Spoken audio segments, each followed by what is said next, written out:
Effectivement, il y a beaucoup de Koshachram en Israël. Le concept, il est déjà vu et revu, mais que pour les Israéliens. Il y a des Français qui y vont, mais c'est pas vraiment adapté à 100% à eux, parce que c'est finalement pour les Israéliens, pour des gens qui ont la mentalité israélienne. Et nous, ce qu'on propose, en fait, c'est vraiment un nouveau concept uniquement pour les francophones.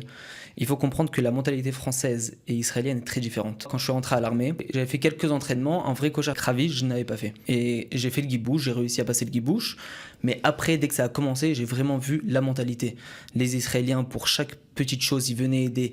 Il y avait vraiment une vraie différence, alors que moi, j'étais là, je ne savais pas quoi faire, je ne savais pas où me mettre. L'adaptation, en fait, a été très difficile. Les Olim, ils ont quelque chose à apporter que les Israéliens, les Tsabarim, ils n'ont pas.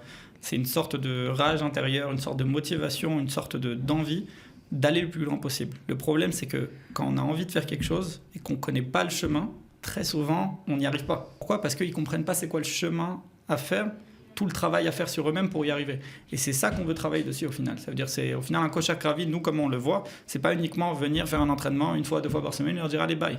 On veut qu'il y ait un lien qui se crée avec les jeunes, on veut comprendre au final, on va vraiment les évaluer pendant tout le processus pour essayer de voir comment ici ils s'améliorent. On veut qu'à la fin ils soient les meilleures versions d'eux-mêmes et que peu importe les résultats qu'ils vont avoir à l'armée, ils auront donné le maximum et ils n'ont pas de regrets et dans tous les cas ça va leur servir. À la fin c'est leur responsabilité et rien ne va se faire si eux ils décident pas de dépasser leurs propres limites.